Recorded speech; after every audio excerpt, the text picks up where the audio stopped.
विद्यार्थी मित्रांनो, सह्याद्री ट्युटोरियल्स मध्ये तुमचं स्वागत आहे. मला अशा बऱ्याच मुलांचे फोन आले, की ज्यांना 10वी ला खूप चांगले मार्क होते, पण 12वीत मनासारखे मार्क मिळाले नाहीत. म्हणजे किती पडलेत मार्क? 65%, 70%, 72%.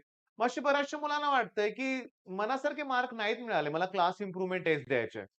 तर अशा सगळ्याच मुलांना मला सांगायचं काय, की 70% मार्क जर पडले असतील, तर तो छान स्कोर आहे. ऑब्व्हियसली ग्रुप पण क्लिअर असणार आहे. ओके, 70% मार्क पडलेत, 65% मार्क पडलेत, हा चांगला स्कोर आहे.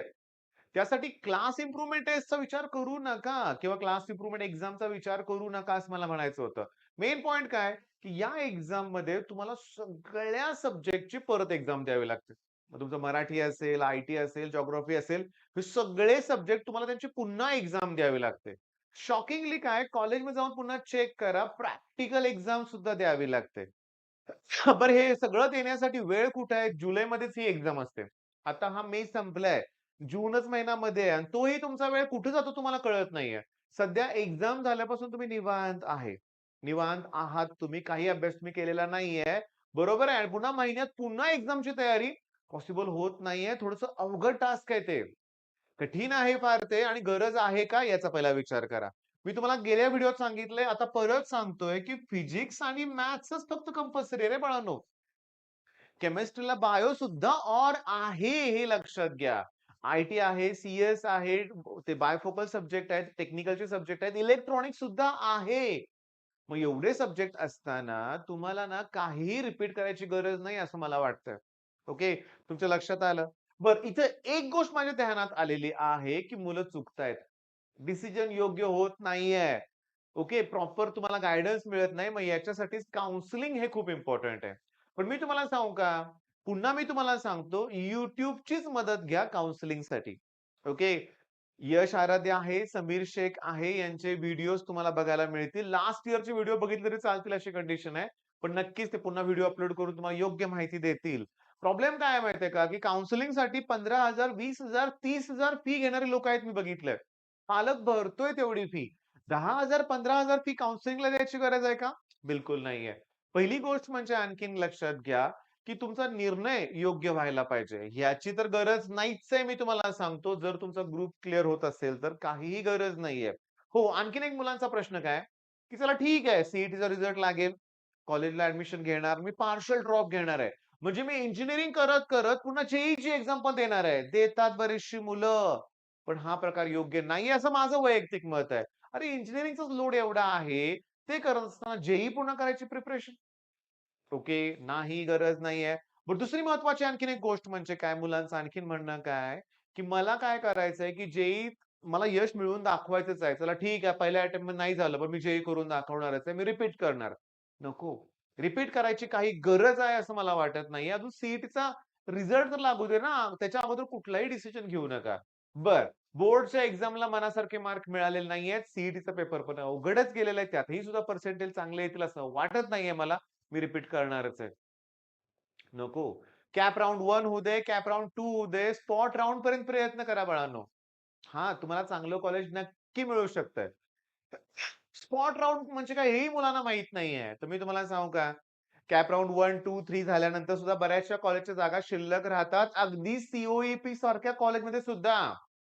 व्ही-जे-टी आहे, सी वालचंद सगळ्या कॉलेजमध्ये जागा शिल्लक असतात. कसं शिल्लक राहतात कुणास ठाऊक, पण राहतात शिल्लक.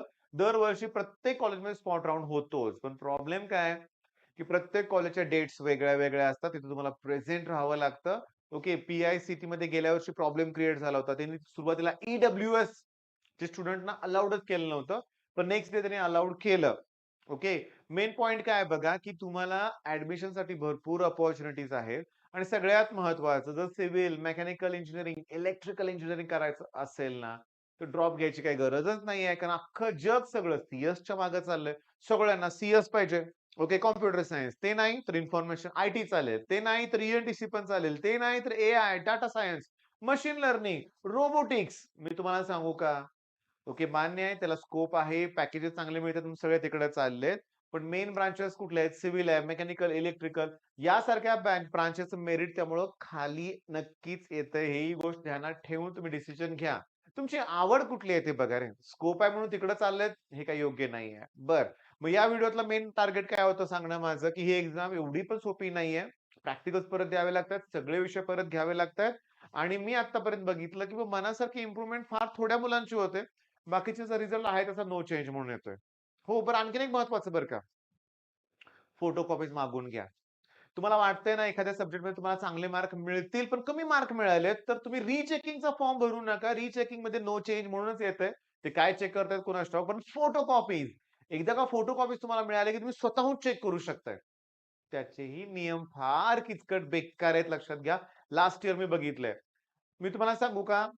की जर तुमचा स्कोर 90% च्या अबोव्ह असेल, म्हणजे बघा रिचेकिंगमध्ये तुमचे 1 किंवा 2 किंवा 3, 4 असे मार्क वाढत असतील, दिसतंय तुम्हाला की 3 मार्काचं एखादं न्यूमेरिकल बरोबर आहे. ते वाढतायत मार्क, तरी तुम्हाला त्याला ऑब्जेक्शन घेता येत नाही. का? हे कमी मार्क असतील, वाढत असतील आणि तुम्हाला ऑब्जेक्शन घ्यायचं असेल, तर तुमचा क्रायटेरिया काय? की तुमचे पर्सेंटेज चांगले असले पाहिजे. ठराविक 80-90% च्या अबोव्ह असले पाहिजे. हे कुठले नियम काढलेत फालतू आहेत सगळे लक्षात घ्या. चुकीचे आहे सगळे. पण रूल्स तसेच आहेत. आणि तुम्हाला 90% पेक्षा जास्त मार्क असतील, तर तुम्ही 1 मार्क वाढला तरी ऑब्जेक्शन घेऊ शकताय. मेन पॉइंट काय ज्याला ऑलरेडी 90% आहे, त्याला ऑब्जेक्शन घ्यायची गरज नाहीये. ते सगळं क्लिअर आहे. ऑब्जेक्शन घ्यायची गरज कोणाला आहे, की समजा सीईटीत 118च पडलेत आणि एका मार्काने ग्रुप क्लिअर होतोय. तिथं अलाउड नाहीये. असे विचित्र नियम आहेत. पण फोटोकॉपी मागवा बाळांनो. तुमचे पेपर तुमच्याजवळ राहू देत. तुमचे पेपर तुमच्याजवळ असू देत. तुम्हाला एक चांगला एक म्हणून अनुभव आहे तो लक्षात घ्या. आपलं काय चुकलं हे सगळं आपल्याला बघायला मिळतंय. ओके. मग रिचेकिंग पेक्षा फोटोकॉपीज इम्पोर्टंट आहे हे पण तुम्हाला कळालं. क्लास इम्प्रूव्हमेंट एक्झाम जास्त विचार करू नका असं माझं मत आहे. आणखीन महत्वाचं स्कॅम करणारे पुष्कळ आहेत. तुम्हाला अशा कॉलेजमधून कॉल येतील, की इमिडिएटली आमच्या इथे जागा शिल्लक आहेत. लवकर ॲडमिशन घ्या. कमी डोनेशन बसेल. पुन्हा डोनेशनचा रेट वाढतोय. याच्या ट्रॅपमध्ये तुम्ही अडकू नका. हे लक्षात घ्या. काय होतं माहिती का तुम्हाला क्लिअरली सांगू का, की हे जे आहे ना, ही जी काही इंजिनिअरिंग म्हणा किंवा कुठलंही मेडिकल असू दे, कुठलंही असू दे. ॲडमिशन म्हणजे ना, एक प्रकारची मोठीच अशी एक साखळी असते, त्यांची एक लिंक असते लक्षात घ्या.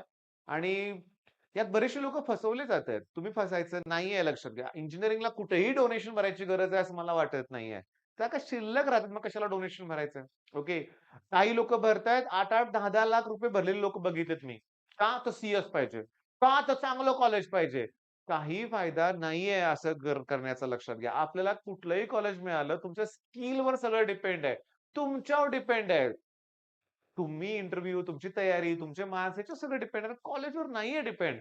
पण जाऊ दे लोकांची मेंटॅलिटी तीच आहे, की कॉलेज चांगलं पाहिजे, हे पाहिजे. चांगल्या कॉलेजला मिळालं, की पॅकेज मिळालं असं आहे का सांगा? तिथेही तुम्हाला तुमचा परफॉर्मन्स चांगला दाखवावाच लागेल, की नाही? तर माझी इच्छा तुम्हाला कळाली. डोनेशन वगैरे या भानगडीत पडूच नका. पण YouTube फॉलो करा. YouTubeवर सगळं तुम्हाला मिळेल लक्षात घ्या, की काही नोटीस असेल, लगेच पटकन तुम्हाला YouTubeवरच माहिती मिळणार आहे. काउन्सिलिंगसाठी पण आता वेगवेगळे YouTube चॅनल्स आहेत, तुम्हाला हेल्प करतायत. पण मी तुम्हाला सांगू का? की विनाकारण काउन्सिलिंगसाठी 15, 20, 30,000 रुपये कुठेही भरू नका. सगळी माहिती तुम्हाला YouTubeवर नक्की मिळेल. ठीक आहे? All the best. धन्यवाद.